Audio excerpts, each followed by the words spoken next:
Welcome to the show! Indiana is college football's Cinderella story. How did this happen, and what does the future look like going forward under Kurt Cignetti and this team in 2026? Nick Saban, he headlined the Saving College Sports Bill talk on Capitol Hill, and you are in luck if you didn't understand it or you missed some of it, because I'm going to break down everything important that this man said. Notre Dame's athletic director, he says the salary cap is too low in college sports. I'm going to explain to you why he is 100% right. NC State and Virginia, they had a game canceled that was supposed to be played in Brazil, in Rio de Janeiro, and fans are hot. I'm George Wrighster. This is the Unafraid Show, George Wrighster's College Football Podcast. Make sure that you like, share, subscribe, get notifications, tell a friend about the show, and most importantly, hop in them comments and tell me what you're excited about.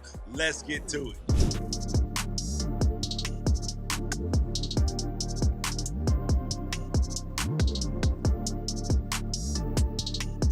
The best thing that I saw today, man, I love recruitment commitment videos. And this kid who committed to West Virginia, this offensive lineman, Ethan Lawson, he announced his commitment to West Virginia by burning a couch while the song Take Me Home Country Roads is playing in the background. What's up, everybody? I'm here to announce that I'm committing to West Virginia. Go Mountaineers, baby! Take me home, country roads. And yes, I am a country music fan. Next thing up, obviously there were hearings on the Saving College Sports Bill. There was testimony from players. There was testimony from Nick Saban, testimony from other people as well. But Nick Saban, he dominated the headlines because he's Nick Saban's person that people have bandied about. Maybe he should be the leader in college football. Maybe he should be the commissioner. And I'm going to explain to you why, as accomplished as he is, how respected as he is, that he should not be the commissioner of college football. Now, we've been talking about this Saving College Sports Bill for the last couple of shows. So you can either go back and watch it, or we can put together a compilation. If you want a whole compilation, put it down in the comments and we'll get it for you. A quick synopsis. This has come about because Cody Campbell, who's Texas Tech's owner booster guy, he has helped co-sponsor a bill, even though he's not in the government, with Cantwell, who's in the Senate, and Ted Cruz. And they're coming out and they're like, we're going to save college sports. All these things need to be fixed. The Lane Kiffin rule, the transfers, the NIL, there have to be guardrails, all these things, right? And then they got Nick Saban on board because he's notable. And we're going to go through all the things that Nick Saban said because he's the most notable one and really the loudest voice in the room. Quote, if you had the biggest, baddest Ferrari that you could ever have, and it was going 150 miles an hour toward the Grand Canyon, somebody needs to tap the brakes. That's all we need to do here. We must pay attention to that Nick Saban's initial salary at Alabama in 2007 was $3 million. And at the time of his retirement, he was making 11.4 and made over $120 million as the coach. There was no talk of a Ferrari death race into the Grand Canyon over his year-to-year increases. Nobody's talking about the guardrails. Nobody's talking about putting a cap on the billions now. Nobody's talking about that. But this, we got to fix this. And he is right on some level that, and here's where he is right, is that, yes, you are clearly headed over the edge, but the problem is that you don't just need to pump the brakes. You need to make a U-turn, because you are going the wrong direction. This whole Saving College Sports Bill, it just pumps the brakes. It slows you to getting to the Grand Canyon.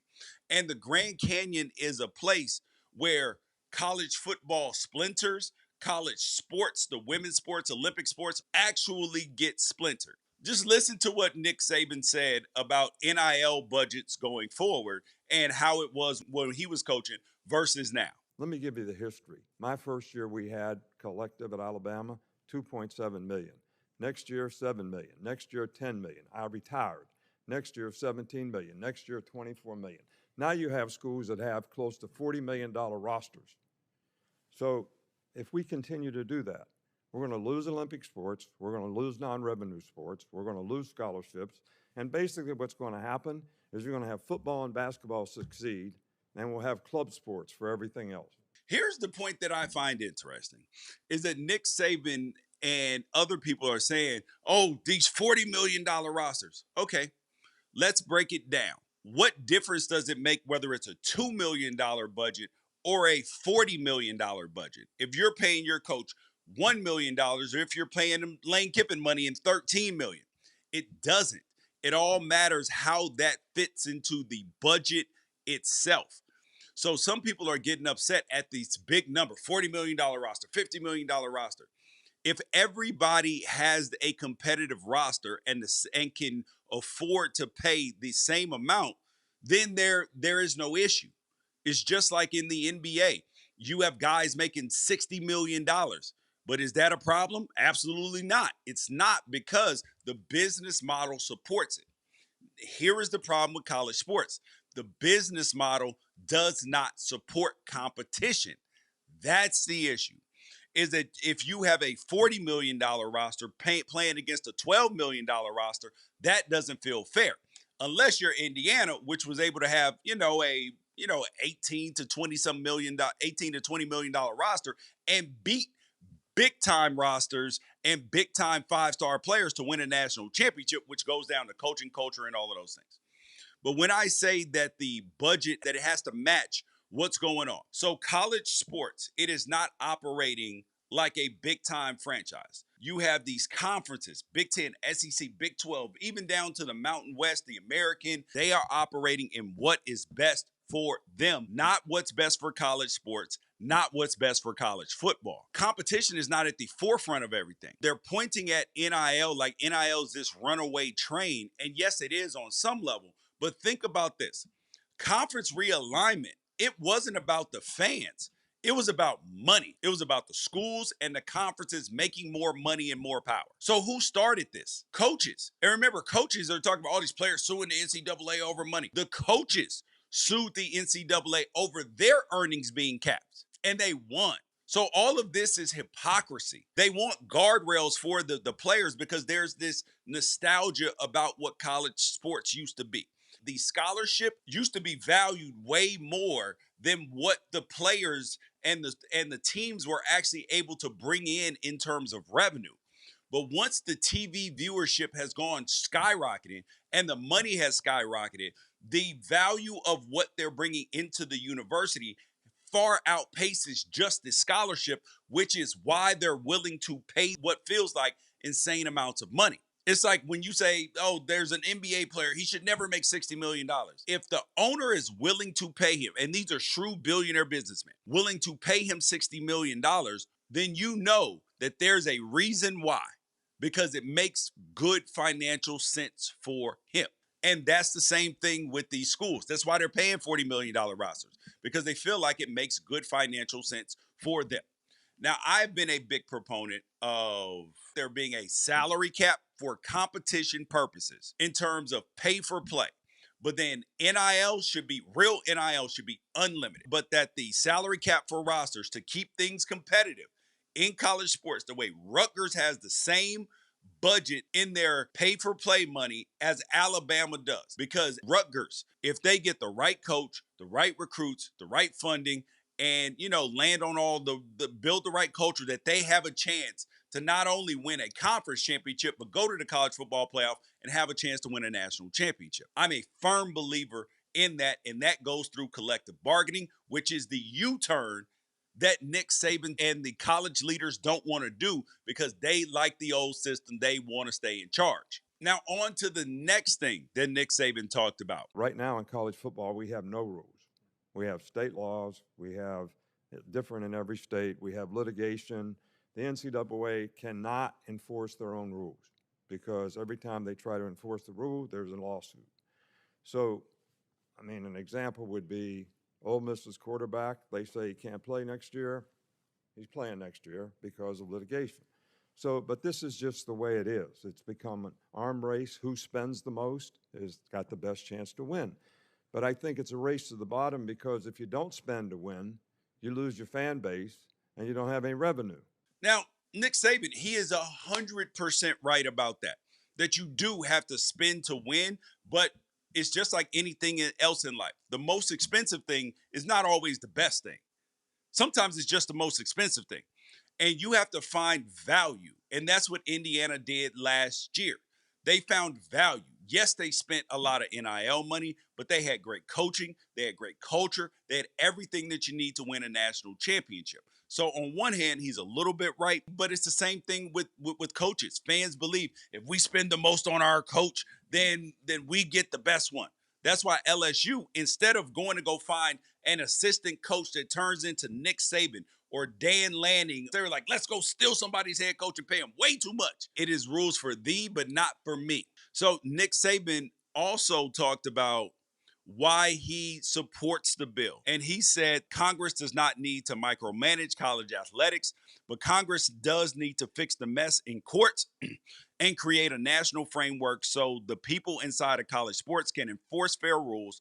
Without that legal certainty, every rule becomes another lawsuit, every standard becomes another risk, and the system keeps drifting forward toward a professional model without ever admitting that that's what's happening. I do not believe that most fans want universities simply sponsoring professional teams. I believe that they want an education-based model that compensates athletes fairly, protects athletes properly, and still preserves development, competition, opportunity, and tradition. And this is exactly why Nick Saban has no business being the commissioner of college football. I respect the man so much, but this is like, when we're watching Congress and, the old people up there and they're trying to legislate and understand TikTok and Instagram, and they're like, what's a Finsta? What is this? What is that? Trying to understand it, and they don't, because they're not boots on the ground. They're not there with their kids every single day. They don't understand the lingo.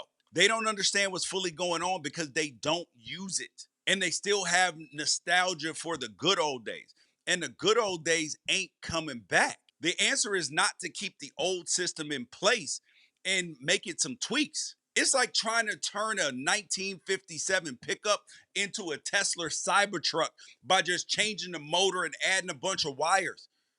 Yeah, it may run for a little while, but guess what? It is going to break because it is not built with the same technology and the same aerodynamics, the same everything.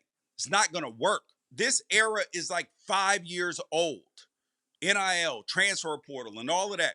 And it is more different than the 50 years before it combined.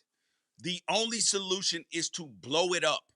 You have models that work in pro leagues with a players association and the league, but they refuse to do it because they want to stay in power. Tony Petitti and Greg Sankey, they want their league to be above everybody else's. They don't want to cede power and pool media rights, which is a good thing in this bill, is that you can pool media rights, that you can get around the act to do that. That's great, because all the conferences would, and all the teams as a whole would make more money. Alabama, Oregon, all the Big Ten, SEC teams, Georgia, all of them, LSU are going to make more money by pooling media rights. The other leagues have proved it. But the issue is this: that then levels the playing field. You level the playing field, you no longer have your advantage. That means you just got to find other advantages or just be better. And they don't want to do that. They don't want to do the hard thing. And one thing that Nick Saban mentioned that deserves credit, though, is that student athletes are actually being pushed into the transfer portal. And this goes to the one-time transfer thing that people have been discussing. He said 30% of athletes that go in don't come out. And it's actually significantly higher than that. But he's talking about all sports. In football, it is way higher than that. And he also mentioned that he wants protections in place for those players. But he does see this bill potentially offering those protections in a way that collective bargaining wouldn't. That doesn't make sense to me. Because if players are being pushed into the portal, but then you only allow them to transfer one time, that means that they were not given an opportunity on the first place. And when I say pushed into the portal, what coaches do is, hey, son, you're never going to play here. You should probably go somewhere else. Or, oh, you've been hurt for a little bit. We're going to medically retire you against your will so we can get our scholarship back. And yes, we will pay for you to go to school for free, but we need this scholarship and this NIL money back. That's how they push players into the portal. And then you have the player who's like, I know I'm going to develop. I want to play college football. So then they, quote unquote, voluntarily leave. and then they go down. Now, if that player then plays well and wants to come back up, because somebody wants to pay him hundreds of thousands or millions of dollars, he shouldn't be able to do that. It's very un-American. So yes, those protections do need to be in place. And this is why I feel like this bill is a non-starter, because college football and college sports keeps looking to the government to help them. But what does the government tell us all the time? Pick yourself up by your bootstraps. You got to work a little harder. Figure it out. Well, college sports, figure it out. You know what the answer is. And if that causes the system to break, so be it. Now, the last point is that people are talking about Olympic sports, especially from the third party like Learfield and Playfly. They're discussing whether the money that is being going to football instead of to the university in terms of paying players and athletes through NIL money that's not getting pushed through the College Sports Commission. Well, that money could be going to Olympic sports. Excuse me. Do you think that Learfield and Playfly, shoe companies, you think the school is then going to take that money and give it to Olympic sports? Absolutely not. History says they would not do that. So do not expect it. You guys go down in the comments. Tell me what you think about this. Should this bill pass? What parts do you like?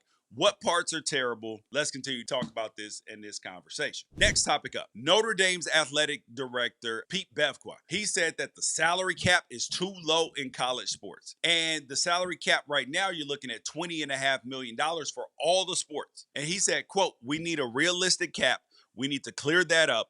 We need to be forthright with one another. If we have these continuing runaway roster fees, primarily around football and men's basketball, I think there's going to be two inevitable outcomes. You're going to have a super league because there's only going to be a small number of universities that are going to be able to wake up year in and year out and say, okay, we can still invest this type of money to field a nationally competitive football team. Now, on one hand, he's 100% right. And this goes to the point in the bill. They set an artificial cap at $20.5 million. Where did this come from? This is why you need collective bargaining, because it should be based upon, like it is in all the other leagues, a percentage of revenue. And that's how you get the cap. Easy work. And if you pool media rights, it makes it so much easier to assess what that number should be, instead of arbitrarily picking numbers out of the sky. When you have a school like LSU, they're paying a lot of money for football, but they also have one of the best women's basketball teams. Same thing with South Carolina. Same thing with UCLA. So you have to have some way to divvy up the money or allow the school to do it by having a bigger cap, because $20.5 million is not realistic and it's not commensurate with the amount of money that is coming in. The other thing about this is that it's interesting that Notre Dame's athletic director is talking about this, because we've had Dabo Swinney on this show, and he's talked about Notre Dame. He said they got their own money printer. He's like, they got their own deal. But the question is, what defines realistic? And I believe that is a percentage of revenue. So when Bevqua at their AD also, like, he used to help run NBC. He knows that if there's ever a super league, Notre Dame's going to be a part of it. They've already had more five-star recruits in 2026 than the ACC and the Big 12 combined.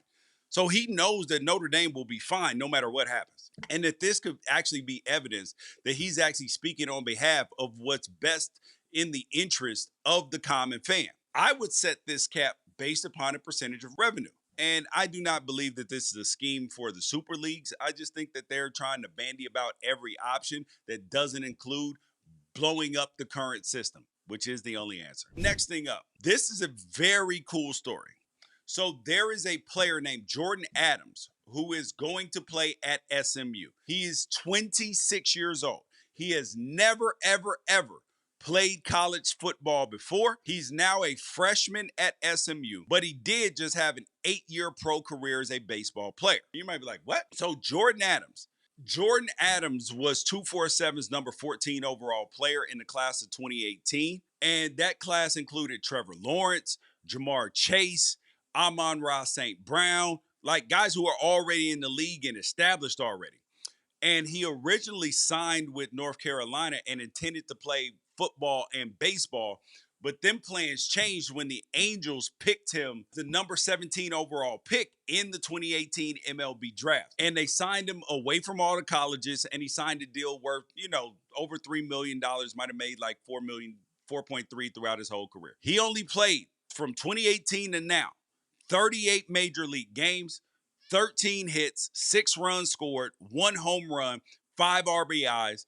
And the dude spent the overwhelming majority of his career in the minor leagues. He doesn't even have a full year of service time in the MLB. And in the minors, 678 games, 2,400 at-bats. Now, the question is, how good is the 14th overall prospect supposed to be? Well, that's a 5-star. Any kind of projection of that is a first-round pick because that's what 5-stars are supposed to do. You might be saying, when has this ever happened? Well, I had it happen when I was in college. We had a military dude, and he was old as well. You've also had former Major League outfielder Monte Harrison. He joined Arkansas in 2023 after being in professional baseball for a decade. He was a former first-round pick, and then you have former first-round pick Brandon Whedon. He became Oklahoma State starting quarterback in 2010 after years in the minors. And perhaps the most famous example is Chris Winkie, who spent 6 seasons in pro baseball in the minors before enrolling at Florida State and eventually winning the Heisman Trophy in 2000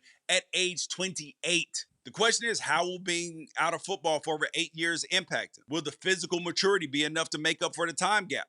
I'm interested to see, and this type of kid needs to be able to play. Next thing up, NC State and Virginia, they had a game scheduled in Rio de Janeiro, and it got canceled. And you're like, why does this even matter? Why were they playing in Rio de Janeiro to begin with? Like everything else, it's about money for them. It ain't about the health of the players. It ain't for the good of the game, growing the game, none of that. It's about money. Both of those schools, Virginia and NC State, they used a company called Athlete Advantage to schedule them an international game to kick off the 2026 season in week 0. And this would have been the first college game in Rio de Janeiro, even though the NFL has already played there. And it would have resulted in a revenue sharing deal to make each team millions and millions of dollars.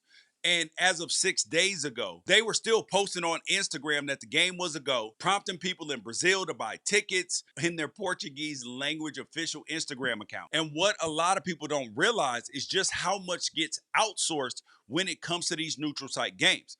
And Athlete Advantage probably saw a lack of ticket sales, pulled the plug when it became obvious that this was not going to make them enough money to be able to cover the cost for everybody involved. So then, according to some of the online sources, Athlete Advantage, they still might have to cut a check to the schools to get out of the deal, but it is likely going to be way less than they would have been on the hook for, being that the game ended up a flop. So Ryan Miller, who's the head of Athlete Advantage, and started this business as a way to aid Kentucky athletics with their NIL needs. But not everything needs to be scaled on an international level or a national level. Sometimes local things are more important, and maybe some lessons were learned here, and maybe that's going to help Athlete Advantage scale and help more programs nationwide. But as of now, it's not even confirmed that the game is going to be carried by ESPN on August 29th, because the kickoff time, it could actually conflict now with other programming that ESPN already has scheduled for the day.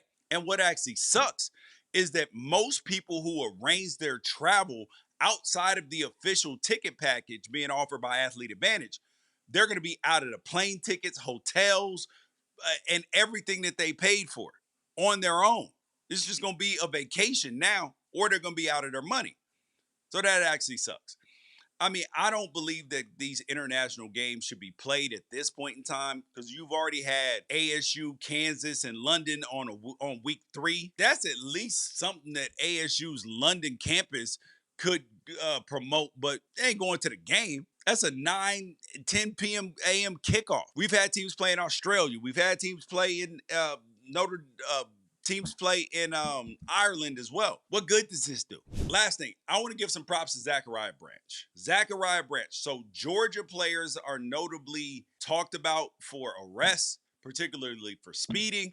And Zachariah Branch, his charges were dropped. They deserve to be reportedly as widely as his arrest was, because Georgia is not getting credit for getting things under control as far as players having incidents with the Athens police, especially with the traffic stops. But one of them instances was recently with Zachariah Branch, who got arrested in April right before the NFL draft and charged with obstructing public sidewalks and streets, prowling and obstruction of a law enforcement official. And then his charges got dropped. They sounded serious, but is clearing a sidewalk too slowly a high bar? No, not really. They released a statement after his charges got dropped. Zachariah fully cooperated with law enforcement and did not commit a crime on the night of his arrest and never should have been arrested. We are glad this matter is over and Mr. Brett's excellent reputation and good name will be restored. The only reason why I'm talking about this is that we have to be as loud about people getting cleared as we are about getting them in trouble. So congratulations, Zachariah Branch, on putting this behind you, and best of luck this year with the Atlanta Falcons. Y'all hop in the comments now. Tell me what you thought about all the news stories. And up next, we got to tell the truth about the Indiana Hoosiers and what's going on with them, how they got here, and what's going on in 2026 and the future, and can they keep it up? Because everybody's saying they're going to win it again. Let's see.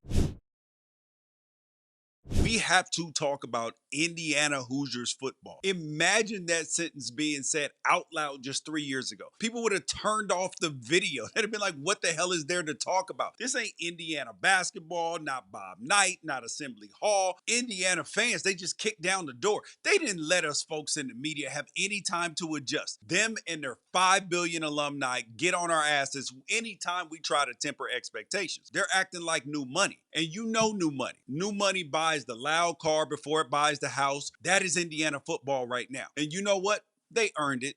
I ain't even gonna lie. Indiana fans, they are disconnected from reality, but their team has absolutely earned them the right to be disconnected from reality. When your program goes from college football witness protection in the most losingest program to national champion, you don't have to be humble immediately. But here's the warning. The same rules still apply to Indiana that still apply to everybody else. You still have to block Ohio State. You still have to tackle Michigan. You still have to cover USC's receivers in space. You still have to go on the road to Seattle and Eugene. You still have to wake up the week after a big win and act like Northwestern can ruin your life if you play sloppy. And that's where the new money gets humble, because old money programs, they know the tax bill always comes due. Alabama knows. Ohio State knows. Oregon, if they didn't already know, they learned it from Indiana last year. And USC has learned it the hard way about 12 different times for about 20 years straight. The sport doesn't care that your story is cute. The sport does not care that your fans bought championship merch and started tweeting like SEC message board moderators. The sport asks you one question every single Saturday. Can you do it again? And honestly, Indiana fans, they should be unrealistic. They should look at a 10-win projection and say,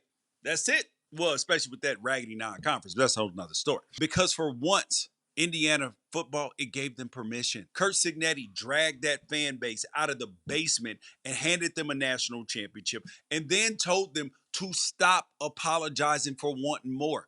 So yes, Hoosier fans, you are absolutely new money.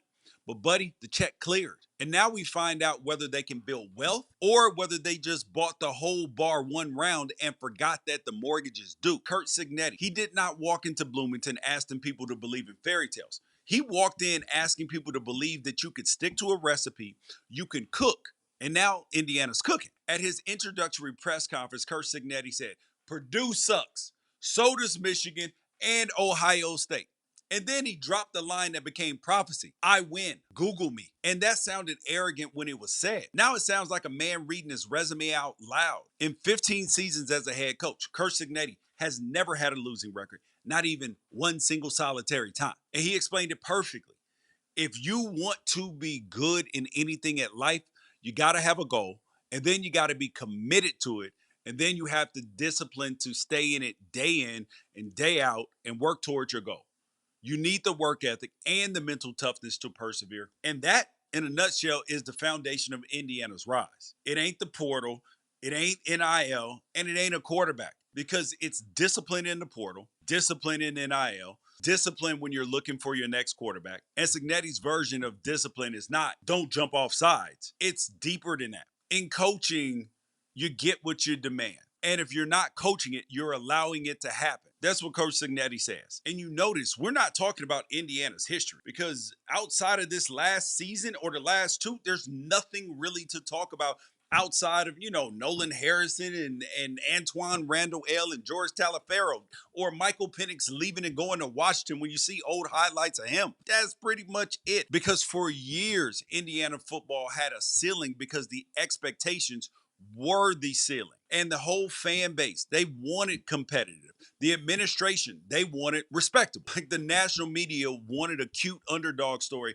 like when Michael Penix Jr. helped them upset Ohio State. Cignetti, on the other hand, he didn't want any of that. He wanted a monster, and he built Indiana like a man who understood the modern sport. First, he bought his own proof. Like when he came from James Madison, he brought players who already knew what his standards felt like. And CBS Sports, they reported that his first Indiana signing class included 13 players from James Madison, with dudes like Aiden Fincher, D'Angelo Pons, Elijah Surratt, Mara, that they became foundational pieces to what they were building. That was stage one. Bring the culture with you. Stage two was the 2025 roster rebuild. And that was when Indiana stopped hoping and started hunting. Fernando Mendoza came in from Cal, and he became the kind of quarterback who changes what your offense can be. Think about when Cignetti talked about Mendoza. He talked about his arm talent and the fit at Indiana, and that Indiana beat out bigger brand names because the program had a plan and not a sales pitch. And then they added veteran pieces around him. Offensive line help, skill talent, defensive depth, and the kind of grown man roster construction that doesn't just care what your recruiting ranking was when you were 17.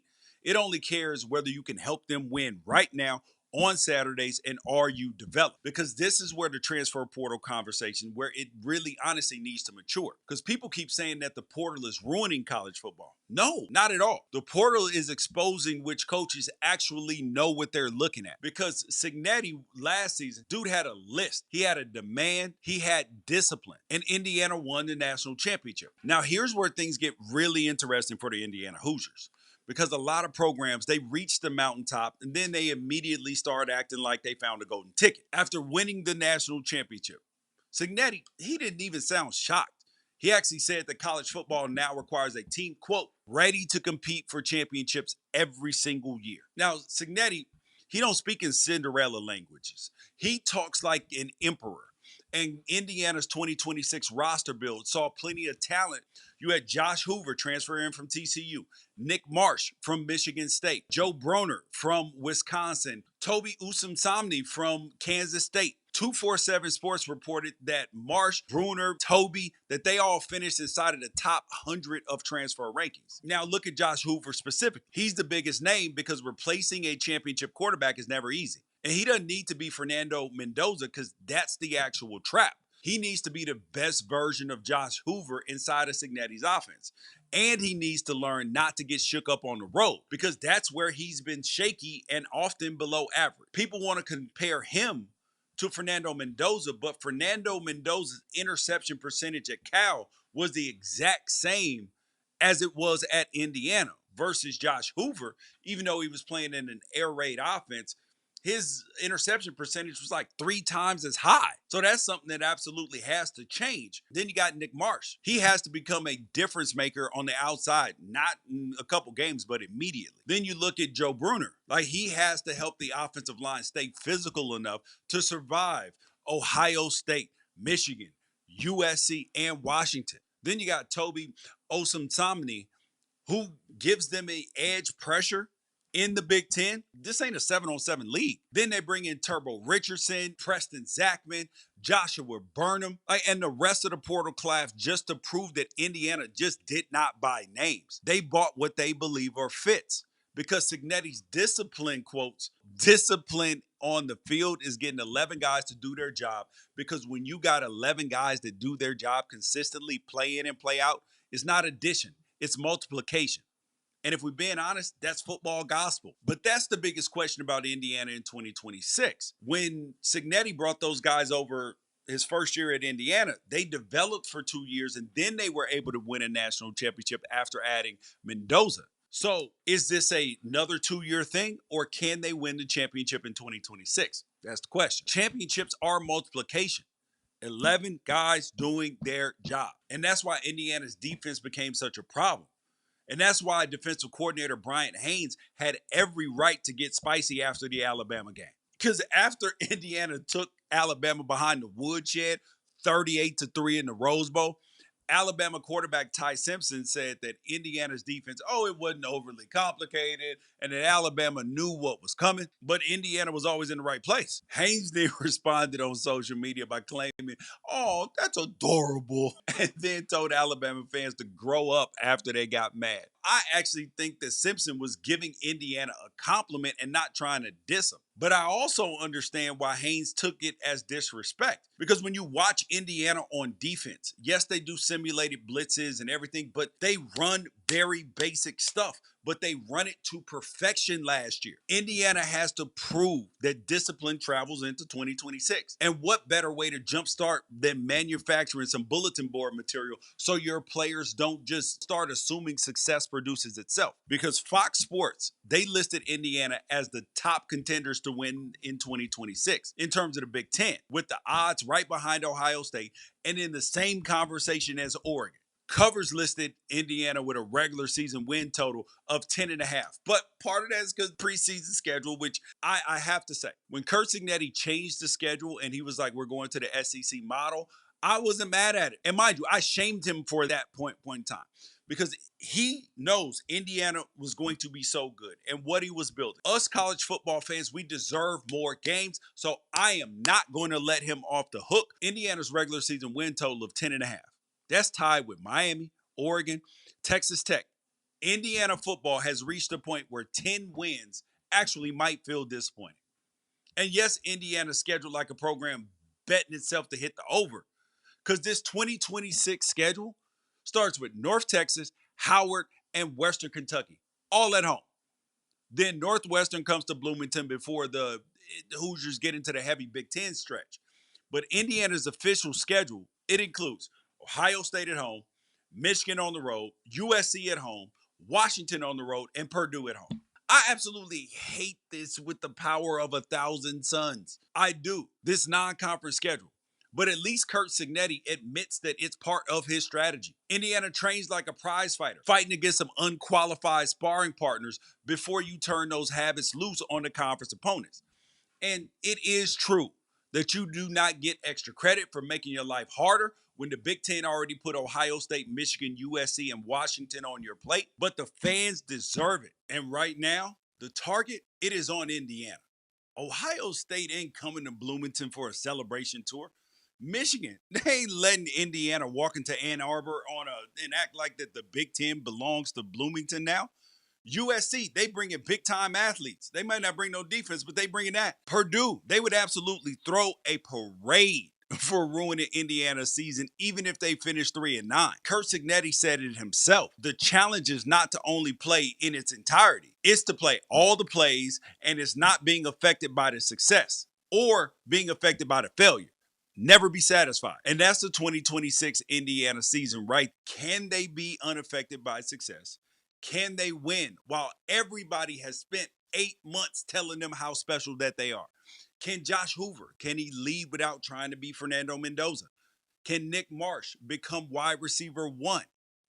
Can Bruner, can he stabilize with Carter, the offensive line, and be one of the best in the nation? Can Osunsanmi and Burham, can they keep that defense not only strong and physical, but violent? Because Indiana, they are not the underdog anymore. They ain't a feel-good story. They ain't going to sneak up on anybody. Kurt Cignetti wanted Indiana to stop thinking like Indiana. Mission accomplished. Now the question is whether Indiana can handle the role of defending national champion. Because it's one thing to say, Google me, and it's another thing when everybody already has Googled you. Because I got a saying, you do it once, it's an accident. You do it twice, you can really do it. Make sure that you guys like, share, subscribe, get notifications, hop in them comments.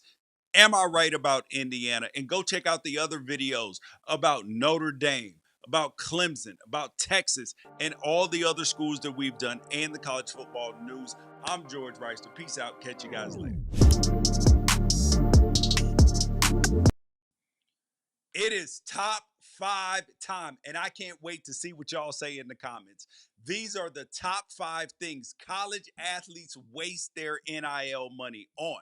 Now, I talk to kids all across the country. I'm on campuses around the country, mentor kids, talk to them all the time from all over the country. And these are the top 5 things that I have seen that they waste their money on. Now, some of them are basic necessities that turn into luxury items, and some of them are absolutely insane. And we're going to start with number 5. This is a basic necessity. We all need somewhere to live, but the problem is I go around this great country and I see kids living in places that look like this. Instead of living in a nice 2-bedroom apartment, living in a townhouse for a reasonable price, you drive up to their house, you see it. They got way too much grass, way too much backyard. You got a pool when you live in a cold place, all sorts of stuff. Electricity bills going up, gas going up, all your utilities going up, everything that you do not need to waste money because you are guaranteed this money for a finite amount of time and you need to be stacking for the future. So yes, a place to live is a basic necessity, and I know we all want to look good, but some of this, and I'll explain to you as we get later why this is not a good idea. Number 4, this is another basic necessity that people need, they care about, they love. Oh, athletes waste way too much NIL money on family. And I do understand that there's a certain segment of the population that does have that they're the breadwinners in the family. That if they don't send some of that NIL check home, everybody is not going to eat and everything. I completely understand that, and I'm not talking about that. I'm talking about when mom, dad, when they need a 5,000 square foot house, they need something that's way bigger. Going back to number 5, they need number 5 instead of getting a manageable situation. Because, and I remember this, and I thank my parents for this when I got into the NFL, and I still made bad decisions with money because of the mentality of not coming from money. But that's another thing. Is that my parents said to me, George, you're going to the NFL. This is your money. This is not our money. And whatever you do for us, cool, but you need to make sure that your future is set before you try to take care of everybody else at the same time. So that is a big thing that college athletes waste their NIL money on, and that is family and excessive spending on them for wants and desires and luxury items instead of actual, things. Number 3, the number 3 thing that athletes spend way too much NIL money on, that is cars. Lord have mercy. Do you understand, athletes? If you're getting the type of money that you can buy a Benz, that you can buy a Lamborghini, if you can buy a Ferrari, if you can buy a Rolls Royce, you can buy anything that costs over $100,000. Do you know what? Or damn near $100,000. You know what? You could actually put in your NIL deal that you get a free car. Do you understand that? You can get free cars. And yes, it might be a Toyota. Oh my God, dare it. But you know what? It's free. Might be a Lexus. It might be a GMC, might be a Ford. Whatever it is better than spending your own money. Get it for free.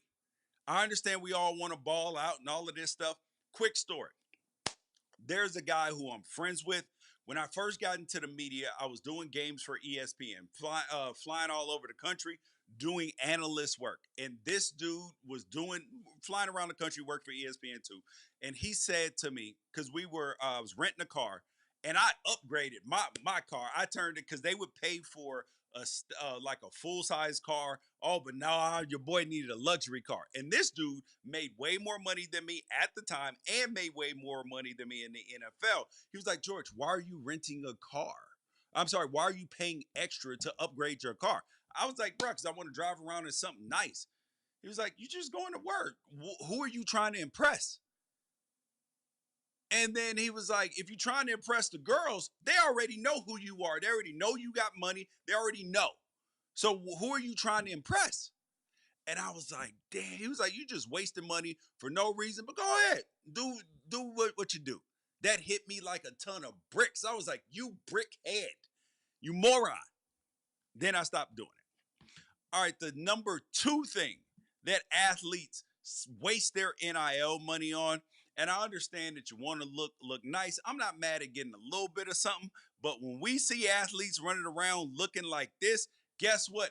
None of y'all make enough money for a long enough period of time to be running around looking like this with 2, 3, 4 chains on. What are we doing? You spending 100 racks on jewelry? You're like, oh, 50 racks on jewelry. Oh man, I made 800,000. Bro, you got to pay taxes, all of this. And yes, you may not go broke in 1 year, but what are you going to do next year? Oh, well, I'm going to the league. What happens if you don't get drafted as high as you wanted to get drafted? Or what happens if you do? You wasted money that could be your nest egg to go for it. And I heard Rich Paul this week talk about something. He said he tells his NBA players, and mind you, you NFL players, ain't nobody getting no $200 million contracts at this point in time outside of quarterbacks. So, and you don't see quarterbacks running around in general like that either. So, and he tells his $200 million guaranteed dudes, y'all don't have enough money to be flying private all the time. He tells $200 million. He's like, because you're starting from zero. There's a difference in somebody who's built $200 million up over 10, 15 years where their money has been compounding and working for them every single year, and they're continuing to add to it. You're starting from zero. You don't have that kind of money. And so if a person with a $200 million deal don't have enough money to be running around like this and flying private everywhere, you don't either. The number one thing that athletes waste their NIL money on, and it ain't even close. Oh my God. It is these little French bulldogs. It is, if it ain't a French bulldog, it's some other expensive animal. I cannot tell you how many kids I know or have heard of, and their coaches and their counselors are like, bro, just please, $5,000, $10,000 on dogs. And guess what? It's their first dog. And then it'll be basketball players too. Y'all traveling all over the place, spending money on damn dogs. You don't even got nobody to keep the dog. You ain't got nobody to train the dog, nothing. You just want a dog.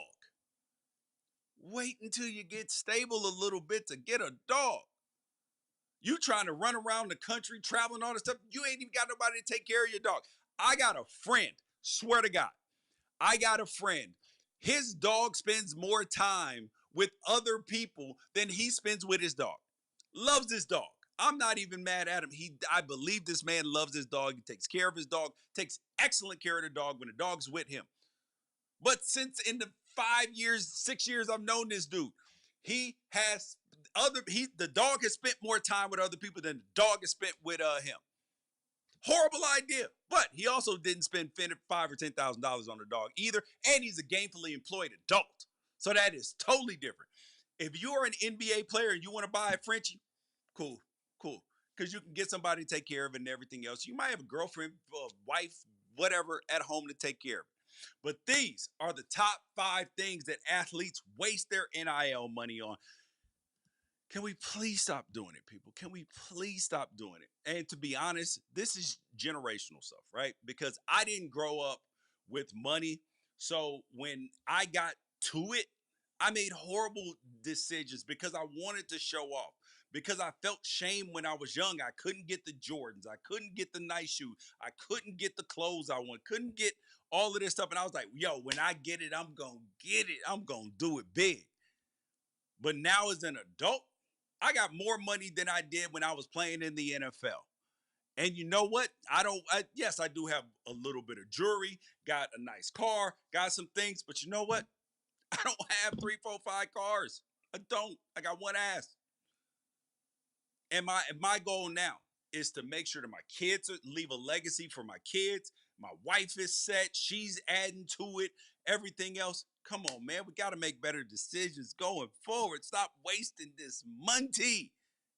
Because the biggest thing is when you're in college, right? Let's say you're a guy who's a very highly paid guy. You get paid $1 million a year. Maybe 2 years of that, right? Maybe 2 years of that. if you don't go to the NFL or have a short NFL career, which is not always up to your control, because sometimes you get hurt, everything else, the worst thing that you can do to yourself mentally is be able to afford something now and then 10 years later not be able to afford the same thing. You're driving a Benz now, and 3 years later, you got to go get a Toyota Camry. You know how humbling that is? What a big kick in the nuts to the ego that is? Horrible. So manage your money like the same thing you can buy now, you can buy 10 years from now. And then as your income increases, yes, you can level it up some, but you want to be able to be content with what you got while still striving for more. Thanks for coming to my TED Talk. Thanks for watching the episode. Like, share, subscribe, tell a friend, and yeah, especially this, because they need to see this.